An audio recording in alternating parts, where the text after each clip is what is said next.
Thanksgiving morning started the way it always did at my son's house. I woke up early, put on my best sweater, the navy blue one with the pearl buttons, and came upstairs with a small pie I had made. I was told not to cook anything, that everything was already handled. But bringing something had always been my way of saying thank you, of still feeling useful. My daughter-in-law, Megan, barely looked up from her phone when I entered the kitchen. She nodded slightly and kept scrolling. "Apple pie?" I said, placing it on the edge of the counter, careful not to get in her way. I thought it could go well with the pumpkin one. She muttered. "We already have 2 pies." Stood there for a second, unsure whether I should say anything else. I didn't. I just smiled and backed away. That's what I'd learned to do over the last 5 years. Smile and stay small. Hold on a moment before we move forward. Let us know where in the world you're watching from. And if you're loving these stories, don't forget to hit subscribe. Tomorrow's episode is going to be absolutely mind-blowing. My son Daniel came in a few minutes later, hair still wet from the shower. "Morning, Mom," he said, kissing my cheek. "Hey, can you do me a favor? Megan needs help organizing some of the boxes downstairs." "Of course," I said, without hesitation. "Just tell me where to start." He gestured toward the basement door. "There are bins of decorations down there. We won't need them today, but Megan wants to get that space cleared out. You can just stack them in the corner, out of the way." I didn't ask why this needed to be done on Thanksgiving. I just nodded and walked toward the basement door. The stairs creaked under my feet.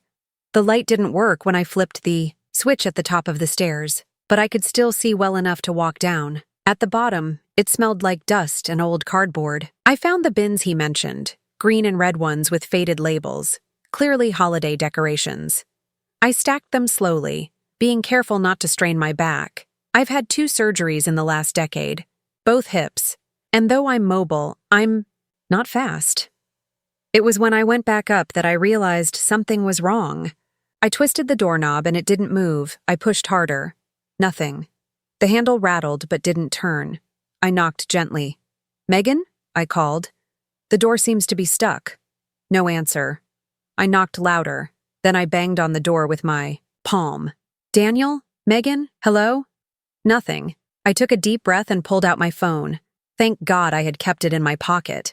I tried calling Daniel. It rang twice and went to voicemail. I texted him. "The door is stuck. I think I'm locked in. Can you open it?" No response. I stood there for a minute, staring at the wooden door like it might magically open. Then I sat down on the bottom step and waited. 10 minutes, 15. Then I heard it, laughing upstairs, the front door opening, then closing. Footsteps. A voice. Megan's. "Don't forget the extra wine. They'll be here around 5. Daniel's voice followed. "We won't be back until after dinner, remember? You told my mom we were hosting late, just us 3. I froze. Then Megan laughed. "She'll be fine. Probably thinks we forgot. She's used to being left out." Then silence. They were gone. Gone. I looked down at my phone. My hands were shaking. I checked the time. 1:14 p.m. I stared at the gray cement wall in front of me for what felt like forever. I wasn't confused. I wasn't mistaken. They had locked me in the basement. On purpose. On Thanksgiving. I thought of the pie I brought. Of the sweater I chose. Carefully because Megan once told me my old ones looked outdated. Of how I had told my sister-in-law last week. Oh yes, I'll be spending the day with my son. Megan always does such a beautiful job. My stomach tightened, but not from hunger. It was something worse. I stood up and walked around the basement, slowly, just to keep my legs moving. I found a small folding chair in the corner and sat down. I started typing. "Hi, George. I know it's been a while, but I need a favor. George is the closest thing to a family friend I have left. My late husband's best friend. A quiet, retired man, the kind who fixes things and doesn't ask too many questions. I hadn't spoken to him in months. I'm at Daniel's house, They locked me in the basement. Can you come? It took him less than a minute to reply. I'm on my way. I didn't cry. I didn't scream. I just sat there, holding my phone like it was the last piece of dignity I had. An hour passed, maybe more. I heard nothing from upstairs. The house was empty. I texted George again. The front door is locked too. You may need to ring the doorbell a few times. Or the back. He sent a thumbs up emoji. Very George. Then came the sound I'd been waiting for. The doorbell. Then knocking. Then the sound of keys. I waited. Then footsteps. I heard the basement lock click. The door creaked open and light poured in. George's face appeared at the top of the stairs, calm but alert. Come on, Martha, he said. Let's get you out of here. I didn't ask how he got in. I just climbed the stairs, one careful step at a time. When I reached the top, I saw Megan's purse still on the entry table. Her phone was plugged into the charger. They were expecting to return after dinner, as if nothing had happened. George looked at me. Do you want to go somewhere? I shook my head. Not yet. I walked to the living room. The table was fully set, beautiful even. Napkins folded, in swans. Wine glasses sparkling, candles unlit. I took a picture. Then I turned and walked to the guest room. My suitcase was there, zipped. My coat, folded. As if they planned to send me off quietly after the evening, like baggage. I sat on the bed and looked around. The room smelled like artificial lavender and something else. Detachment. George stood by the door. You want to talk? Not yet, I said. I want to remember this. I want to remember everything about this day. I reached into my coat pocket and pulled out a small folder I had brought with me, just in case. A copy of payments, bills I'd covered, transfers I made to Daniel's account. Over $27,000 across 3 years. It was time to stop pretending I had no proof. I looked up at George. Can you call someone for me? Who? My lawyer. He nodded, no questions asked. I wasn't angry. I wasn't even hurt yet.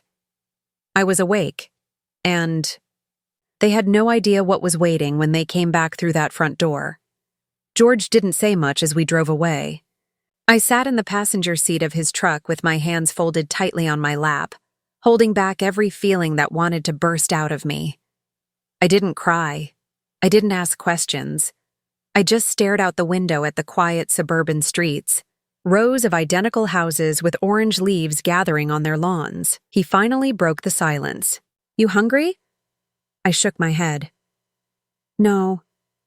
I got some chili left from yesterday, still warm. I'm okay, George. He gave a small nod.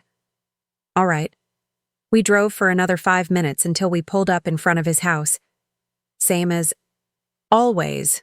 Red shutters, the porch swing still squeaking in the wind, bird feeder half empty. It hadn't changed in years. George helped me with my suitcase. When I stepped inside, I smelled familiar things. Coffee, tobacco, old wood. He brought my bag to the guest room without needing to ask. He knew me well enough to know I wouldn't want to talk until I was ready. I sat down at his kitchen table while he poured 2 mugs of coffee. I wrapped my fingers around the cup and looked at him. I don't think I've ever been this embarrassed. In my life. You don't need to be embarrassed, he said simply. They should. I nodded, but I didn't feel better. Not yet. We sat in silence for a bit. Then I pulled out my phone. I opened my gallery and scrolled through the pictures I had taken before leaving Daniel's house. The pie I baked sitting alone on the edge of the counter, the fancy table setting, my zipped suitcase, the door to the basement.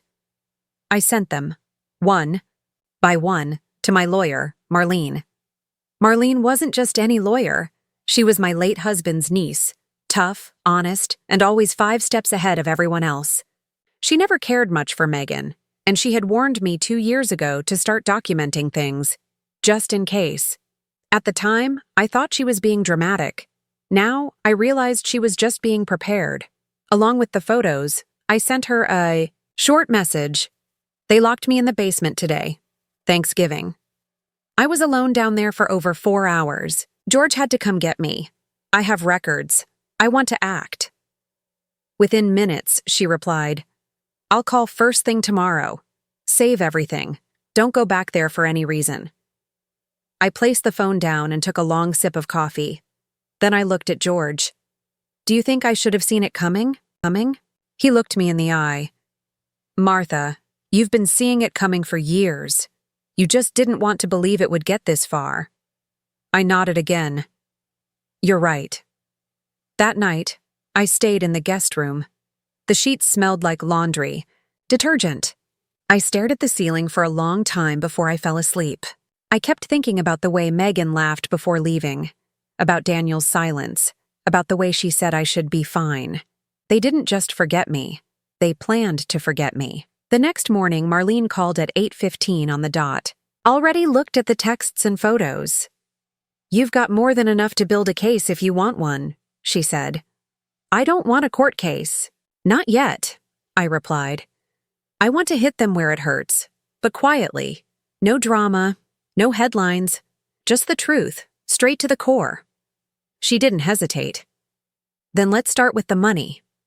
I had been helping Daniel for over a decade. When his job got cut back, I paid his car loan. When Megan lost her marketing position, I offered to cover the mortgage for a few months. A few months turned into 2 years. I never asked for it back. I just wanted them to feel safe. I also bought them a washer and dryer, paid for Lily's preschool, covered a dental bill, sent grocery money when Daniel claimed they were in a rough spot. It was all documented. Marlene had told me years ago to track every transaction, just in case. So I did. At first, out of routine. Then, out of quiet caution. Now it was my turn to use those numbers. Marlene drafted a formal demand letter that morning. It wasn't a threat. It was a summary. Every transfer, every date, every dollar. It ended with a simple message. Effective. Immediately, all financial support will cease. This includes utilities, food, tuition, and incidental expenses. This decision is final and non-negotiable. George printed it for me on his old printer. I signed it. Then I took a deep breath and wrote my own letter, just 3 lines, addressed directly to Daniel. You didn't forget me in that basement. You put me there. I see that now. Consider all debts paid in full. I folded both documents and placed them in a sealed envelope. Then I taped a note on the outside. For Daniel and Megan, please read before contacting me. George dropped it off for me on their porch that afternoon. I didn't go with him. That evening, I turned off my phone after dinner. I didn't want to hear their excuses, their outrage, or their fake confusion. I wasn't in the mood for performance. The next morning, I turned it back on.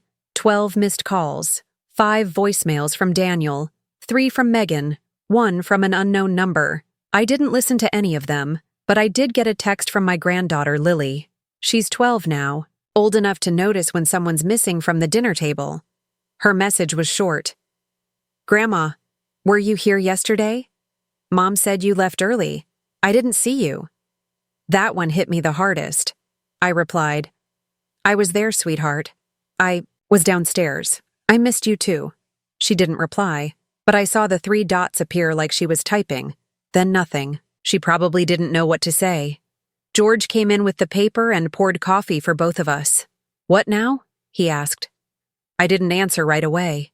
I looked at my phone and then at him. I wait. For what? For the moment they realize I was the only one holding everything together.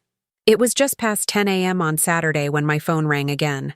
I was sitting at George's kitchen table, flipping through one of his old recipe books, not really reading anything. He was outside refilling the bird feeder. The call was from Daniel. Again. I let it ring until it went to voicemail.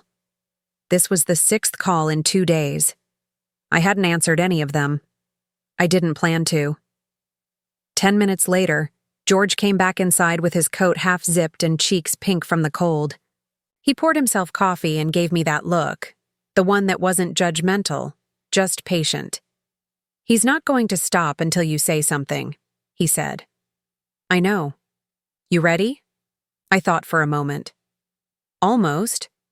I walked into the guest room and sat on the edge of the bed. The folder Marlene had helped me assemble was there, right on the nightstand. I had labeled it quietly in my handwriting, Personal Support, Daniel and Megan. Inside were printed bank statements, transaction summaries, a copy of the notarized demand letter, and the letter I'd written to Daniel, the one I knew he had read but chose to ignore. I took a deep breath and did what I had avoided for 48 hours. I called him back. He picked up on the first ring. "Mom!" "Jesus, finally," he said, voice rushed and angry. "What the hell is going on?" I didn't respond immediately. He continued. "You left a letter at the house? With some guy? Megan said it was George. Are you okay? Were you trying to teach us some kind of lesson? What is all this?" "Megan said you left while we were out." I cut him off. "You locked me in the basement." There was silence on the other end. "Daniel, you locked me in your basement on Thanksgiving." "I didn't mean—" "No," I said firmly. "Don't lie. Don't do that. You left. You knew I was down. There." He didn't answer right away. Then, "Megan said you'd be fine. That you needed space. She thought it would be easier if you stayed out of the way until dinner." "Out of the way?" I didn't think— "Mom, I didn't think it would get like this. We didn't think you'd take it so personally." That was the moment something clicked inside me. Take it personally. They had locked me in a basement and left the house. And now I was being told I had overreacted? I let the silence stretch long enough for him to feel it. Finally, I said, "You've made it clear where I stand in your life, Daniel. And now I'm doing the same. All support has ended. Permanently. You've received the documentation. Marlene will handle any legal inquiries." "Wait, Marlene? You involved a lawyer?" "She's my lawyer," I said calmly. "She's also your cousin. You know she doesn't take sides. She just follows the facts." "This is insane. This is family. You don't go to lawyers for this." "You went to cruelty," I said. "I went to protection." He didn't say anything for a while. Then, "So, that's it?" "Yes," I said. "That's it." I hung up. I walked back into the kitchen, hands trembling slightly. George looked at me, didn't say a word, and poured me another cup of coffee. Later, that afternoon, Megan sent me a message. "Megan, you made this bigger than it needed to be. Now Daniel is panicking. I hope you're happy. Lily saw your note and has been asking questions.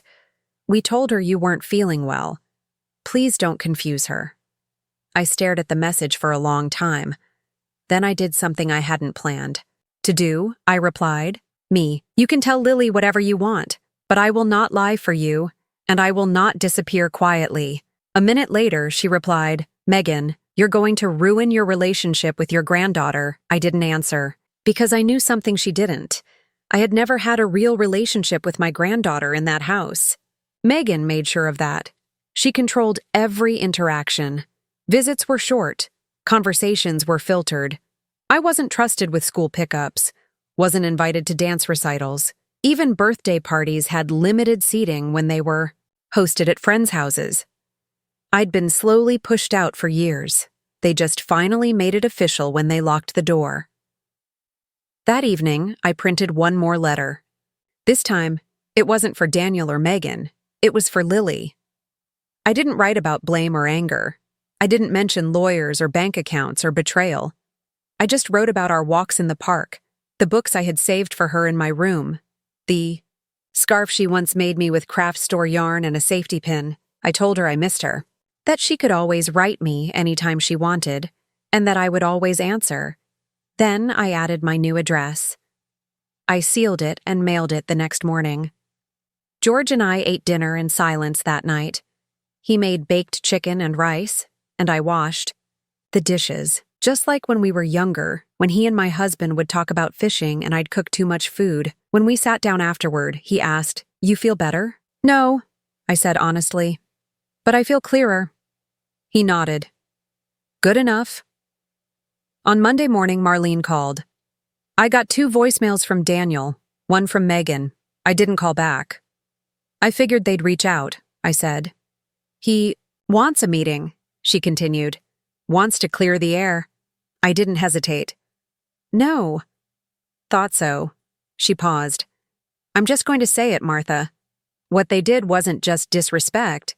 It was calculated.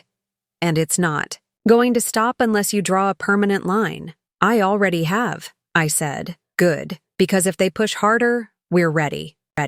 I hung up and sat on the edge of the bed for a long time, looking at the pile of receipts, printed screenshots, and letters. Not one of those documents was written in anger. Not one of them was made with revenge in mind. They were about truth, about what had actually happened, about all the things I had given that were never acknowledged. That night, I sat down at George's computer and opened a blank document. I started typing something I never thought I would. To Lily, if someday you want to know everything, really, know it, then this is for you. Love, Grandma. And I kept writing. By Wednesday morning, it was clear they weren't going to stop. Marlene forwarded me a chain of emails. Daniel had written her again, this time using more carefully chosen words. No shouting, no accusations, just a calm and polished tone. He asked if there was any possibility of an in-person conversation to repair the damage. Repair the damage? It amazed me how quickly they changed the language when control slipped from their hands. Marlene didn't reply to the email. She called me instead. They're regrouping, she said flatly. He's trying to reframe what happened. He wants to erase the part where they locked you in and start over as if it's just a misunderstanding. He wants me to reset the timeline, I said. Exactly. I'm not doing that.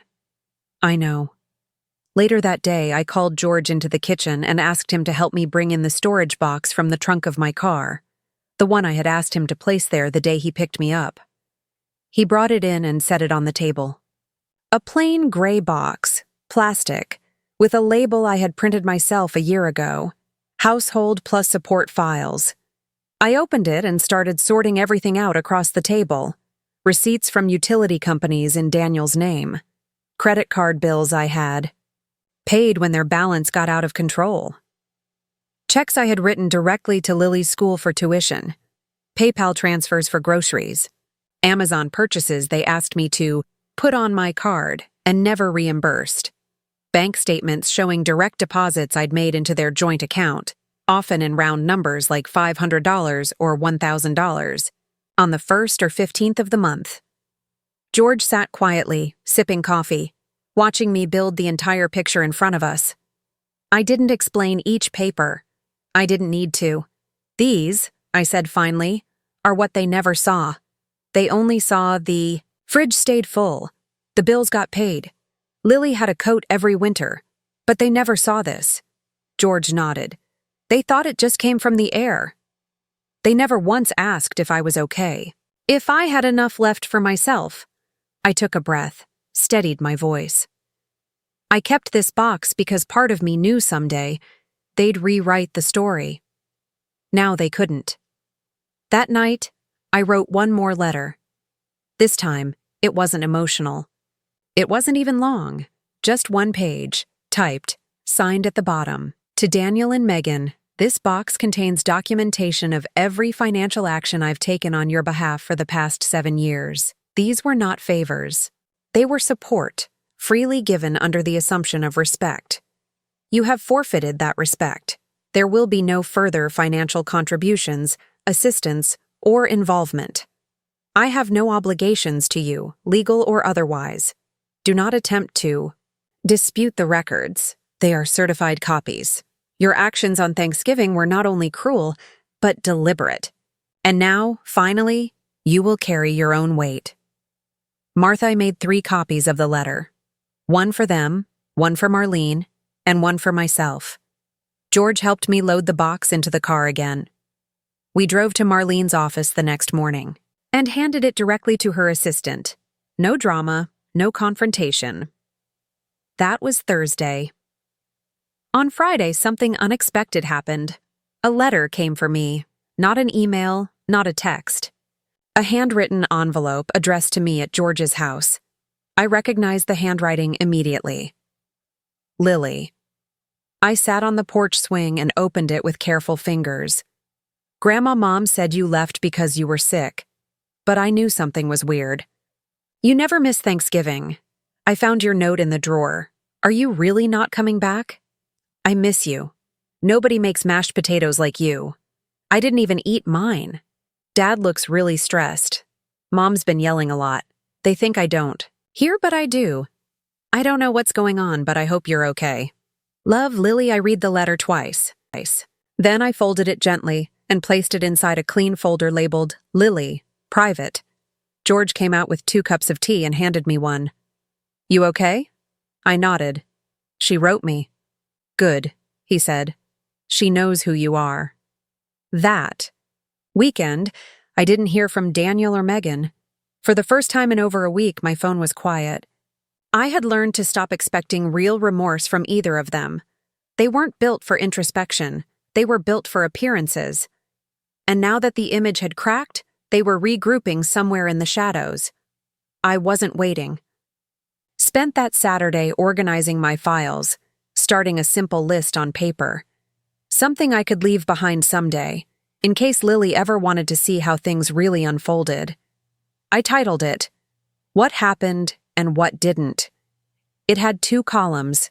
On the left, I paid their mortgage from April 2018 to January 2022. I covered Lily's school tuition for 2 years. I sent grocery money every month. I never missed a birthday. I was locked in a basement on Thanksgiving. And on the right, they never said, thank you. They never offered to pay me back. They never invited me into decisions. They never apologized. They didn't open the door. That's all I needed. By Sunday evening, Marlene called. Her voice was sharper than usual. I just got word from a friend of mine who works with estate management. Megan contacted her about exploring a transfer of property title. What does that mean? I asked. She's looking to move your name off the backup deed on the house you helped them refinance. I froze. That's still active? Yes, because when you co-signed in 2018, you never removed yourself. You've been technically a guarantor this whole time. Can I revoke it? Already done. I filed a rescission 2 weeks ago when we started this process. But the timing tells me they're scrambling. They're afraid you'll make things worse. I took a slow breath. They already did. That night, I didn't sleep much. Not because I was angry, but because I was awake in a different way now. My mind was no longer clouded by hope that they would change. It was clear and done, and I had the receipts to prove it. It was the following Tuesday when they showed up at George's house. I was sitting in the living room folding laundry, my own sweaters, his dish towels, when I heard a car pull into the driveway. George had gone out to the hardware store for more weather stripping, so I was alone. I peeked through the curtains. It was Daniel's SUV. He stepped out first. Then Megan, slower, holding a manila folder in one hand. Neither looked angry. They looked tired. I stood there for a moment, thinking about whether I'd open the door. Then I didn't.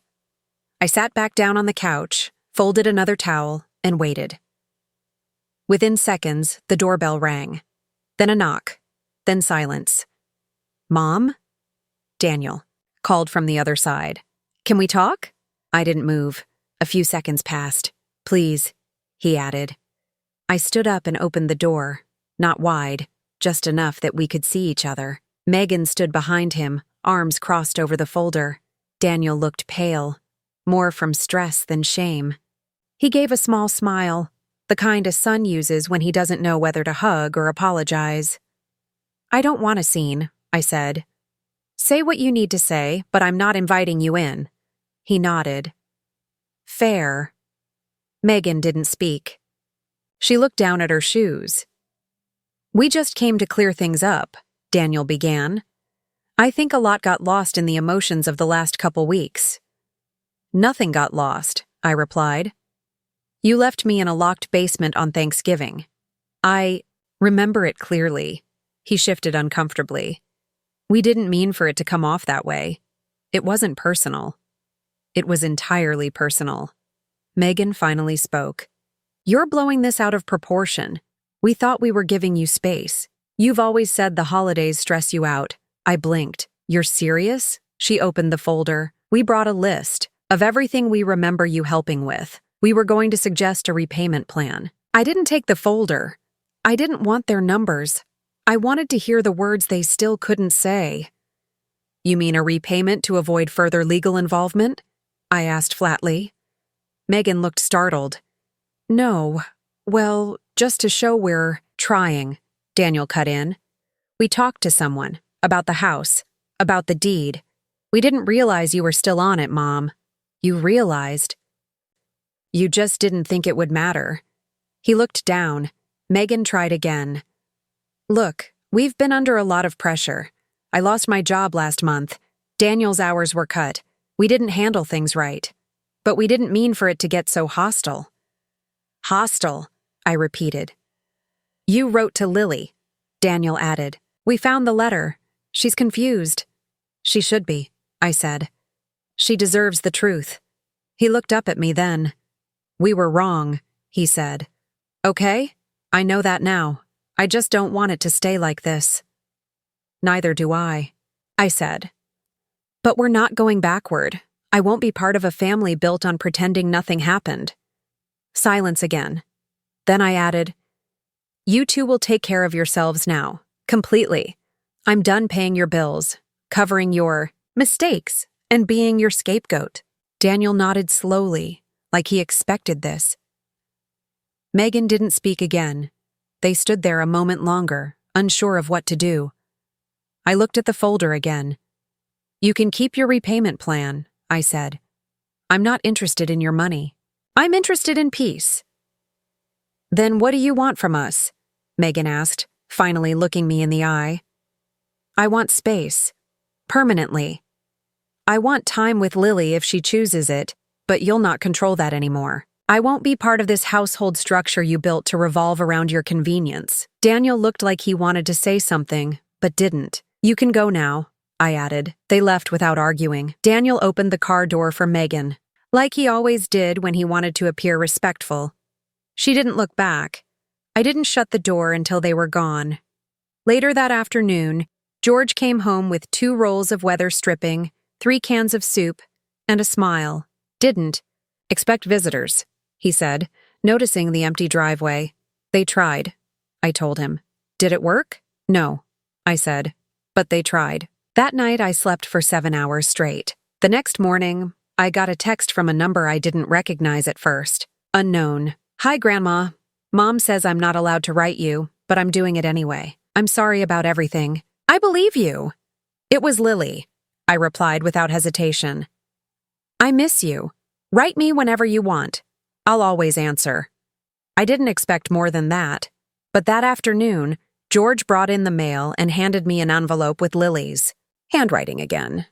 Inside was a letter and a photograph she had drawn.